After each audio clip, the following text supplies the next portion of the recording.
오늘 이렇게 거룩한 안식일에 주의 성전을 찾아와 예배하신 여러분들에게 하나님의 은혜와 축복이 넘쳐나기를 바라며, 또한 오늘 코로나19 사태로 인해서 온 세계 사람들이 불안한 이 시기에 오늘 주님이 주시는 희망의 위로의 메시지가 여러분의 심령 가운데, 여러분의 가정과 여러분의 생업 가운데 넘쳐나기를 주임으로 축복합니다. 안타깝게도 지난 12일 가까운 진주시의 한 가정집에서 부부싸움을 하던 중 흉기를 휘둘러서 이 중학생 아들과 그 다음에 아내가 그 자리에서 숨을 거두고 말았습니다. 그리고 고등학생 딸은 병원에 옮겨졌으나 중태에 빠지고 말았습니다. 이 주민들의 말에 의하면 이 남편이 평소에 의처증이 너무 심해가지고 이런 일들을 벌이지 않았는가라는 추측을 해보는 것입니다. 여러분, 부부가 서로 의심하면서 살아가는 것조차 이것처럼 불행한 사실이 어디 있겠습니까? 자녀가 부모의 사랑을 의심하면서 살아가는 자녀, 이처럼 불행한 자녀들이 어디 있겠습니까? 우리가 인생을 살아가면서 신뢰하지 못하고 사랑하지 못하며 살아가는 인생, 참으로 고통스럽고 불행의 연속이 아닐 수 없는 것입니다. 이와 같이 하나님을 믿고 따르는 성도들이 하나님의 하시는 일들에 대해서 믿지 못하고 의심하는 것은 하나님의 영광을 대지 않을 뿐만 아니라 본인 자신에게도 참으로 고통스럽고 불행한 일이 아닐 수 없는 것입니다. 오늘 특별히 사도 바울은 구원에 대해서 말씀을 해주고 있는데, 우리가 받은 구원에 대해서 너희들이 의심해서는 절대로 안 된다라고 말씀을 해주고 있습니다. 그 이유는 무엇이겠습니까? 우리가 받은 구원은 내 능력으로, 내 힘으로 되는 것이 아니라 전적으로 하나님의 사랑과 하나님의 능력으로 되어지기 때문인 것입니다. 그래서 오늘 본문의 사도 바울은 오늘 이 로마서의 말씀을 통하여 강조하고 싶은 것이, 이제 우리의 구원이 확신하다는 것을 계속해서 여러 가지 증거의 말씀으로 질문을 하고 답변을 하는 형식으로 이 말씀을 이어가고 있습니다. 오늘 사도 바울이 도대체 우리에게 이 구원에 대한 확신을 가지라는 이 비밀한 말씀을 해주고 있는데, 이 말씀 속에서 주시는 귀한 진리의 말씀이 무엇일까요? 첫 번째는요, 하나님이 하시는 일에 대해서 사람이 할 말이 없다는 것입니다. 오늘 본문 31절 다 함께 읽습니다. 그런즉 이 일에 대하여 우리가 무슨 말을 하리요? 만일 하나님이 우리를 위하시면 누가 우리를 대적하리요? 아멘.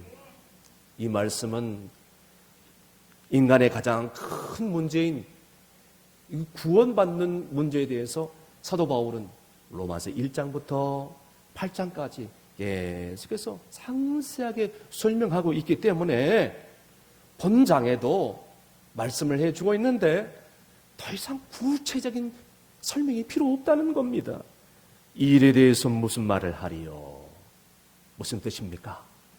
사실 하나님께서 우리를 구원하신 이 구원의 역사와 그리고 또 하나님의 이 세상에 하시는 모든 일에 대해서 우리가 이렇다 저렇다 할 이유가 전혀 없고, 하나님의 하시는 일들에 대해서 더 이상 의심해서도 안 된다는 것을 지금 사도 바울이 강조를 해주고 있는 것입니다.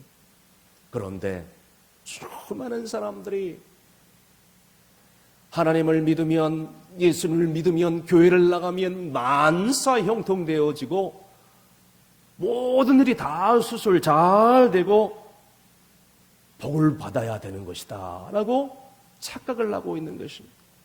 여러분, 그것도 틀린 말은 아닙니다. 그러나 꼭 그렇지 않다는 것을 사도 바울이 지금 말씀해 주고 있는 것입니다. 오늘 로마서의 핵심적인 그 말씀 중에 가장 중요한 말씀을 한 구절 뽑는다면 아마 로마서 8장 28절 말씀입니다. 우리가 알거니와 하나님을 사랑하는 자, 곧 그 뜻대로 부르심을 입은 자들에게는 모든 것이 합력하여 선을 이루시느니라. 아멘. 사도 바울이 이것을 강조한 이유가 있는 것입니다. 그렇습니다. 성도들이 이 세상을 살아가면서 성공할 수 있고 실패할 수 있고 병에 걸릴 수도 있고 나을 수도 있고 그리고 얻는 것도 있고 잃을 것도 있고 성공할 때도 있고 실패할 때도 있고 행복할 때도 있고 살다 보면 슬픈 일이 닥치고 고난이 닥쳐서 불행한 일도 있는데 수많은 성도들이 생각하기를 얻는 것은 좋은 것이고 잘 되는 것은 좋은 것이고 잃은 것은 나쁜 것이기 때문에 하나님의 복을 못 받았다고 생각했어. 하나님 보시기에 모든 것이 다 필요한데 이러한 착각 속에서 살 때가 많이 있다는 것입니다. 그러나 중요한 것은 뭡니까? 하나님은 이 모든 것을 합력하여 선을 이루시는 하나님이시고 우리의 구원을 완성하시는 하나님이신 줄로 여러분 믿으시길 바랍니다. 그러므로 하나님이 하시는 일에 대해서 우리가 아무 말도 의의를 제기할 수가 없다는 것이에요. 감히 어떻게 하나님에 대해서 연약한 인간이 이러쿵저러쿵 얘기할 수가 있겠습니까? 그쵸? 우리는요 하나님을 믿기만 하고 따르기만 하고 순종하기만 하면 된다는 거예요. 중요한 것은 하나님은 사랑이기 때문인 것입니다. 어머니와 단둘이 사는 아들이 있었습니다. 어느 날 아들이 차를 몰고 가다가 교통사고가 나가지고 두 눈을 실명해 버렸어요. 이게 웬일입니까? 그 시간 이후로 이 아들은 병원에서 절망과 좌절의 시간들을 보냅니다. 어머니를 원망할 수밖에 없어요. 삐뚤어져가는 아들을 지켜보는 이 어머니의 마음이 시커멓게 타들어갈 수밖에 없는 상황입니다. 아들은 어머니에게 모든 불평과 불만을 다 쏟아붓습니다.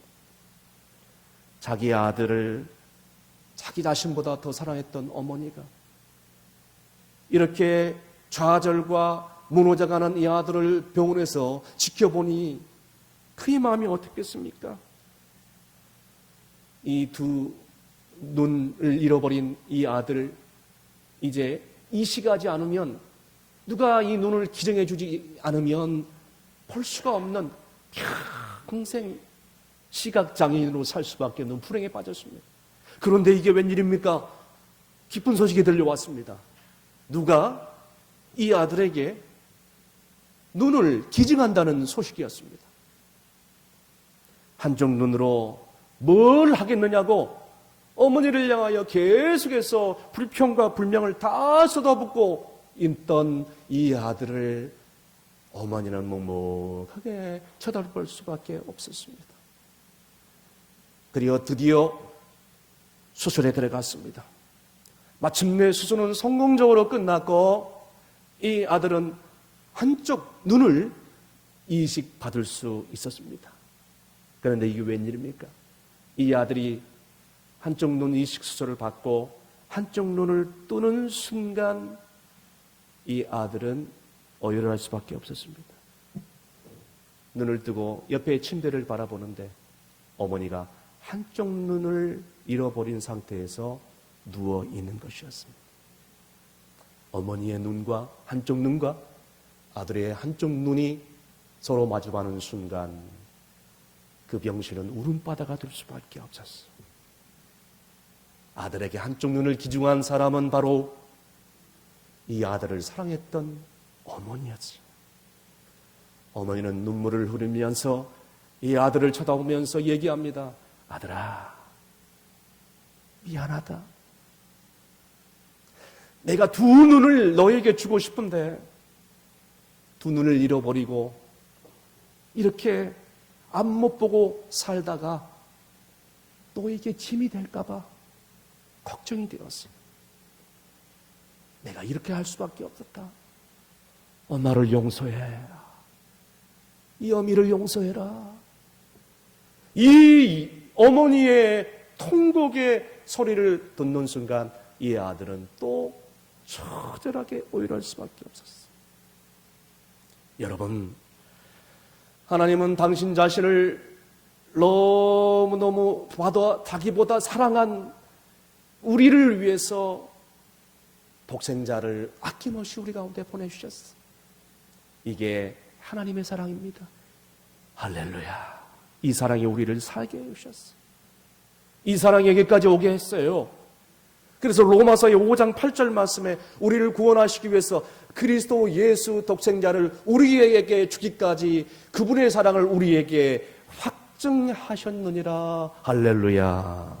그러므로 우리는요, 그 사랑을 믿고 그 하나님의 구원의 섭리에 들어가기만 한다면 우리는 구원을 받게 될 것이고 안전하게 될 것이고 보호받게 될 것이고 천국에 이르게 될 것이고 우리 모두 다 하나님의 예정 가운데 다 들어가게 됨을 여러분 믿어 의심치 마시길 간절히 바랍니다. 그러나 여러분, 우리가 아셔야 될 것이 있습니다.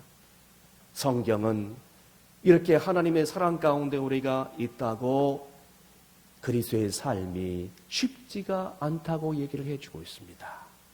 그래서 디모데후서 2장 말씀에 그리스도인들을 뭐라고 비유하느냐? 세 가지로 비유하는데, 경기를 하는 자, 그 다음에 싸우는 군사, 그 다음에 씨를 뿌리는 농부와 비교를 하고 있습니다. 이게 무슨 말이에요?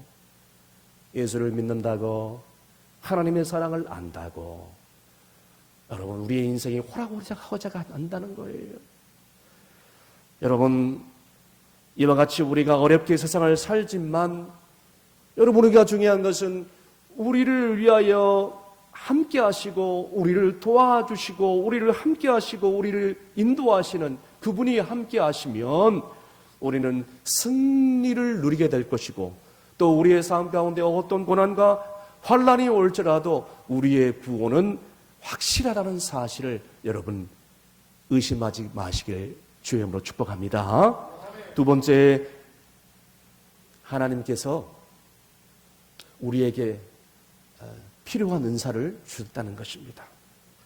오늘 본문 32절 말씀 다 함께 있습니다. 자기 아들을 아끼지 아니하시고 우리 모든 사람을 위하여 내주신 이가 어찌 그 아들과 함께 모든 것을 우리에게 주시지 아니하겠느냐. 아멘. 하나님께서 가장 아끼고 사랑했던 독생자 그리스도를 우리 가운데 주셨는데 우리에게 은사를 안 줄 이유가 뭐가 있겠느냐? 지금 이 말씀입니다. 하나님께서는 우리가 구하는 것 이상으로 필요한 은사를 주시고 돌보시고 우리를 보호해 주신다는 이 말씀입니다.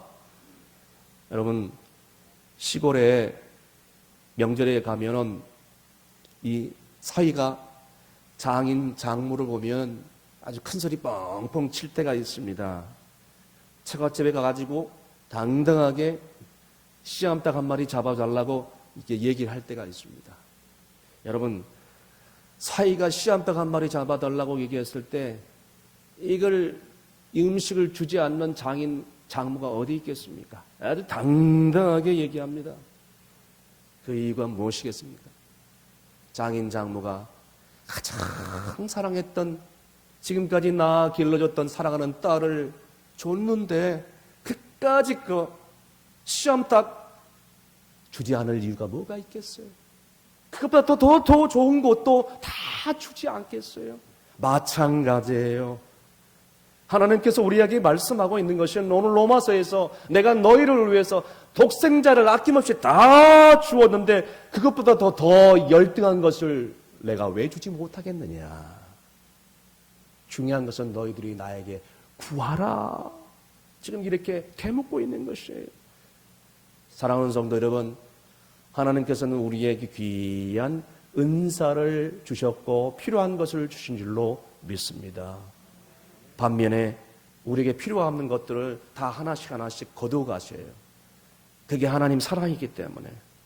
사랑하는 성도 여러분, 하나님을 위한 것이라면 하나님께서는 오늘도 우리에게 다 주십니다. 그런데 우리는 하나님을 위한다 하면서도, 주를 위한 영광을 위한다 하면서도, 여러분, 우리는 너무나도 하나님 앞에서 정말 깍쟁이처럼 살아가고 있지는 않습니까? 하나님을 위하여 우리는 아끼는 것이, 숨기는 것이 있지 않는가 우리는 돌아봐야 돼요. 하나님께서는 우리에게 다 주셨는데. 그래서 찬송가 311장의 1절에 보니까 가사가 이렇게 나와 있습니다. 내 너를 위하여 몸버려 피 흘려 내 죄를 속하여 살 길을 주었도다. 널 위해 몸을 주건만 너무 주느냐. 널 위해 몸을 주건만 너무 주느냐. 오늘 하나님께서 우리에게 묻고 있는 것입니다. 너희들이 원하는 건 내가 다 줬지 않느냐? 내가 사랑했던 독생자 예수 그리스도까지 너에게 다 주지 않았느냐? 오늘 이렇게 말씀하고 있는 것입니다. 할렐루야.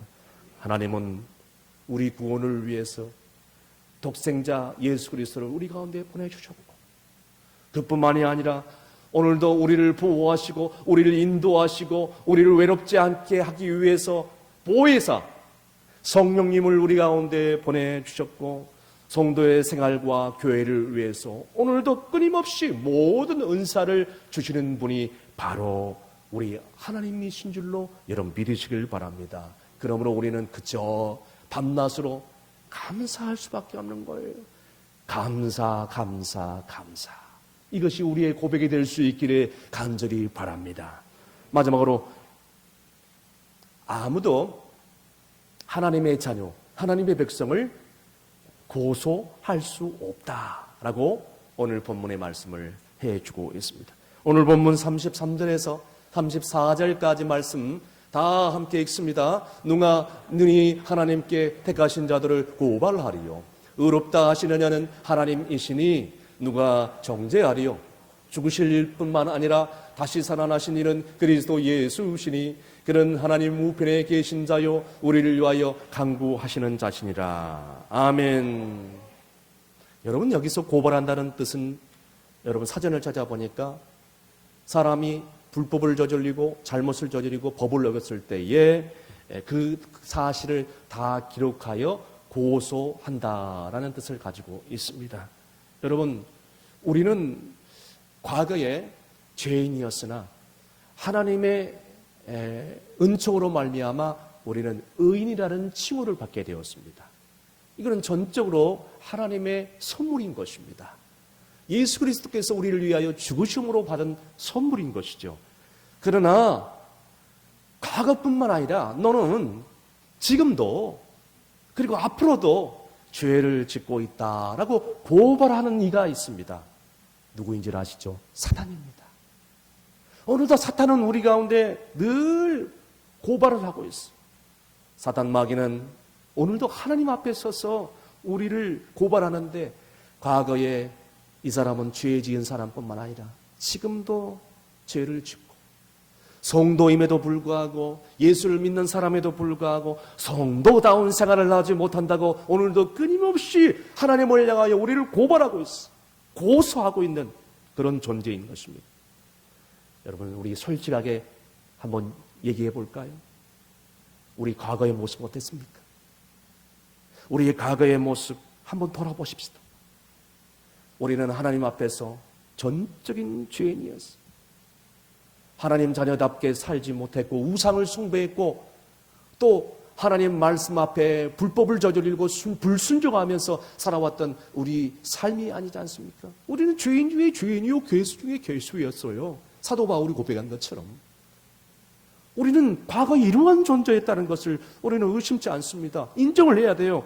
다른 사람은 몰라도 내가 어떤 죄인인지 누구보다도 잘 아는 존재가 나예요. 내가 내 자신을 너무나도 잘 알아요. 나의 약함을 너무나도 잘 알아요. 우리는 참 간사한 존재이기 때문에 어제 성령 충만했다가 오늘 간사하게 심령이 변절이 되어서 신앙에 식어져 버리고 변절된 신앙생활을 살 수밖에 없는 존재입니다. 그래서 사단 마귀는 끊임없이 우리에게 다가와서 우리를 흔들어 버릴 수밖에 없습니다. 그렇습니다. 우리는 구원받을 수 없고 우리는 과거의 죄인이었어요. 그러나 너무나도 놀랍게 성경은, 하나님은 너희들은 예수 그리스도로 말미암아 구원받은 하나님의 자녀라라고 오늘도 의심 없이 우리 가운데 변증을 해주고 있습니다. 이거를 우리가 믿어야 된다는 것이죠. 아니야. 너희들은 예수 그리스도의 보혈의 공로로 말미암아 하나님의 자녀가 된 존재야. 귀한 존재야. 결단코 흔들리지 말아야 돼. 너희들은 하나님의 자녀고 내가 독생자 예수 그리스도의 피값으로 산 존재야. 할렐루야. 여러분, 이것을 믿어야 됩니다. 왠지 아십니까? 이 믿음의 근거는 여러분 내 감정에 있는 게 아니에요. 내 생각에 있는 게 아니에요. 이 믿음의 근거는 어디에 둬야 되냐? 성경 말씀 앞에 두어야 된다는 거예요. 이 믿음의 근거는 하나님께 있기 때문에 우리가 이 사실을 믿어야 된다는 것입니다. 조금 믿음 생활하면, 그런데 우리가 구원받은 그런 존재라고 참 착각할 때도 있어요. 여러분, 이 착각도 깨야 돼요. 정말 겸손하게 신앙생활을 잘해야 되죠. 나는 부족하지만 예수 그리스도께서 나를 붙들어 주심으로 인도해 줄 것을 믿고 겸손하게 신앙생활을 해야 된다는 것이에요. 그래서 이사야서 50장 8절에서 9절 말씀에 뭐라고 말씀하고 있습니까? 다 함께 있습니다. 나를 의롭다 하시는 이가 가까이 계시니 나와 다툴 자가 누구냐? 나와 함께 설지어다. 나의 대적이 누구냐? 내게 가까이 나올지어다. 보라, 주 여호와께서 나를 도우시리니 나를 정죄할 자 누구냐? 보라, 그들은 다 옷과 같이 헤어지며 종과 복들을 먹으리라. 아멘.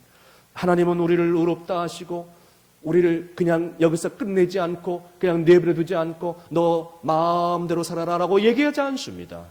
오늘 본문에 나와 있는 것처럼 지금도 우리를 도우시는 분이 계시고, 지금도 우리를 인도하시는 분이 계시고, 지금도 우리의 상처를 싸매시는 분이 계시고, 지금도 우리를 홀로 외로이 두지 않고 우리를 상담해 주시고 우리와 친구 되시고 우리의 인생의 영원한 동반자가 되신 그분이 함께 하시고, 점점 더 믿음을 주시고 점점 더 성장하게 만들고 점점 더 장성한 분량에 이르기까지 우리를 도와주시고 자라나게 하시는 분이 계시다는 것이에요. 그러므로 우리는 이 믿음을 가지고 이 엄한 세상 가운데서 이 구원의 확신을 가지고 믿음 안에 당당하게 살아야 된다는 거예요. 그런데 오늘 본문의 35절에 바울은 이어서 뭐라고 선포하느냐? 누가 우리를 그리스도의 사랑에서 끊으리요? 환난이나 공고나 박해나 기근이나 적신이나 위험이나 가리랴. 그래서 성도들에게는 5가지 불안한 그런 마음이 있다고 합니다. 첫 번째는 하나님에 대한 불안이라고 합니다. 하나님의 사랑에 대한 불안. 하나님이 나를 사랑하지 않으면 어떻게 하지? 하는 불안이에요. 두 번째는 미래에 대한 불안이라고 합니다. 생존에 대한 불안, 사고에 대한 불안, 그리고 여러 가지 기타 등등에 대한 불안, 이런 불안이 있다고 합니다. 세 번째는 나의 신앙에 대한 불안. 이런 지금까지 큰 어려움 없이 신앙생활하면서 지내왔는데 지금 나를 보니까 정말 깨어지기 쉬운 질그리가 같고 너무 신앙이 약해져서 타락해서 하나님을 떠나보내면 어떡하나 하는 불안. 네 번째는 나의 경건하지 못한 생활에 대한 불안. 5번째, 환난이나 핍박이 오면 어떻게 하나 하는 불안. 요즘 코로나19 사태, 이런 일로 인하여 오는 불안, 이런 등등이 이 5가지 속에 다 들어가 있는 것입니다.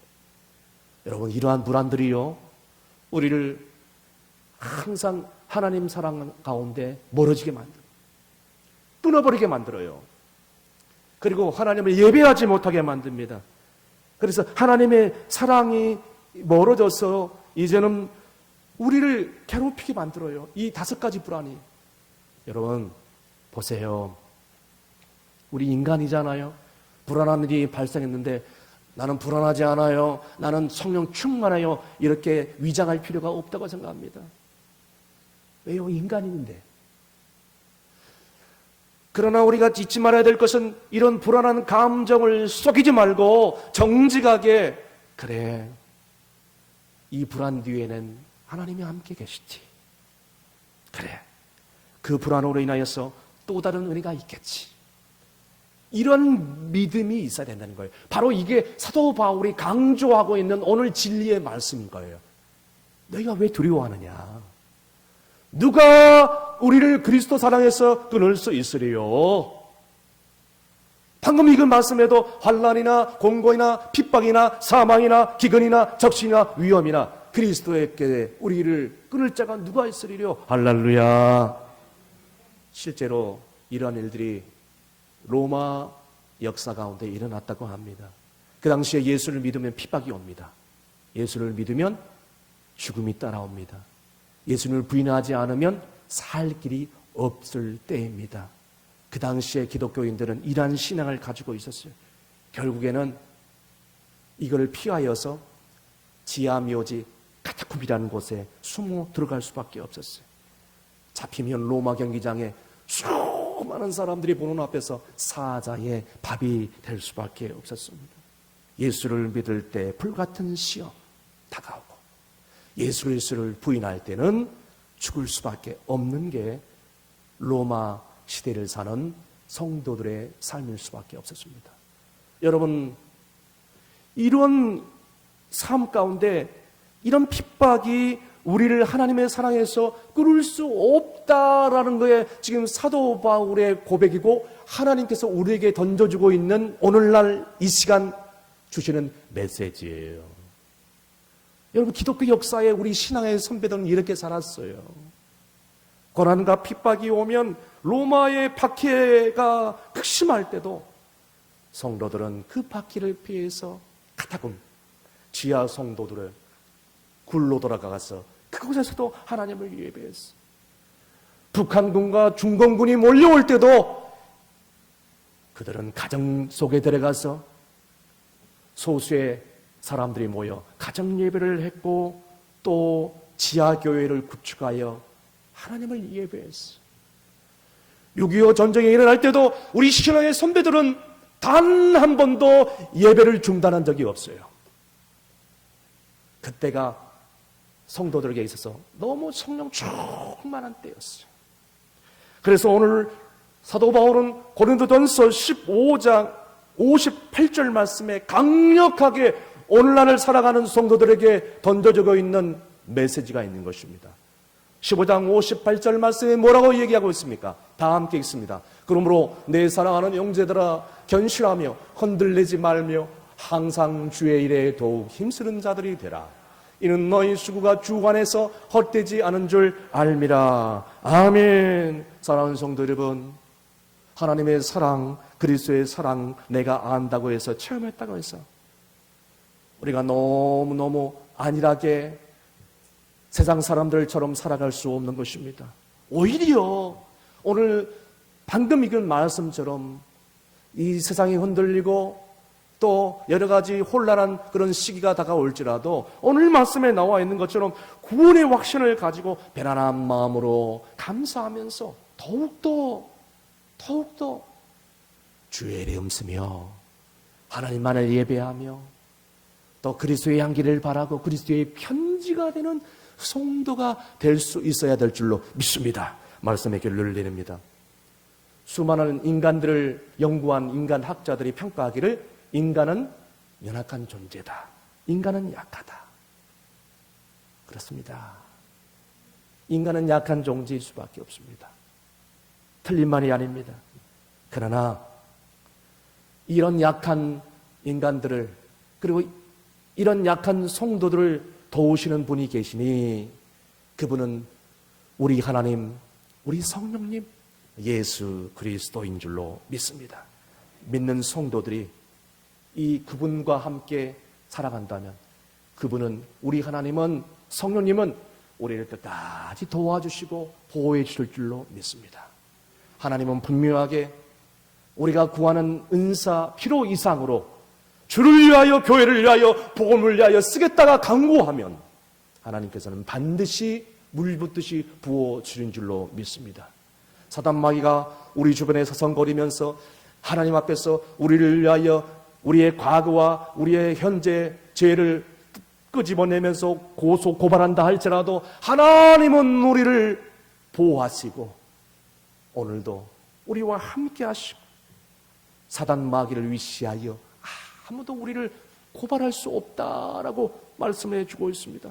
그러므로 우리는 어떤 시험과 환난과 핍박이 올지라도 우리의 구원을 바꿀 수 없고 흔들 수 없다는 것을 기억하면서 우리를 향한 이 무조건적 사랑을 우리가 기억하면서 이제는 우리의 삶 가운데 끊임없이 다가오는 시험이 올지라도 이 죄를 멀리하고 그리고 이 죄와 피 흘리기까지 싸우면서 하나님의 기뻐하시는 주 안에서 주를 위하여, 몸된 교회를 위하여, 복음을 위하여 더욱더 힘써서 마침내 하나님의 상급을 받을 수 있는 저와 여러분 될 수 있기를 주의 이름으로 축복합니다. 기도하시겠습니다. 한치 앞을 모를 수밖에 없는 연약한 인생들, 내일 일도 모르는, 오늘도 알지 못하는 우리를 사랑하시고 우리를 도와주신 하나님 아버지, 지난 시간 동안도 한국교회와 충성교회를 지금까지 사랑하시고 보호해 주시니 감사합니다. 그런데 우리는 어려운 시험과 질병과 사고, 장애가 왔을 때 구원의 하나님을 바라보지 못하고 세상 사람들처럼 불안해하고 초조할 때가 얼마나 많이 있었습니까? 이제는 내 앞에 사형 선고가 있더라도, 내 앞에 어떤 고난이 올지라도, 내 앞에 어떤 위험이 다가온다 할지라도, 내 앞에 어떤 실패가 온다 할지라도 합력하여 선을 이루시는 하나님을 바라보게 하여 주시옵소서.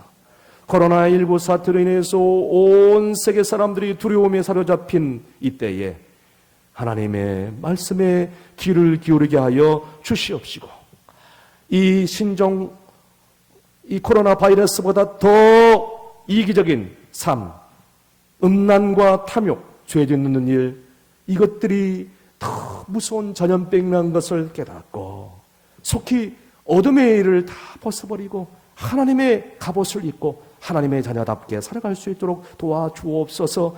지금 이 시간에도 이 질병과 싸우고 있는 무명의 의료진들과 자원봉사자들에게 은혜를 더해 주시고 건강을 주시고 품격을 더하시고 눈동자같이 지켜보호해 주시옵시며, 이번 기회에 이단 사이비의 실체가 완연히 드러나 한국교회가 영적으로 거듭나는 좋은 기회가 될 수 있도록 은혜를 베풀어 주시옵소서.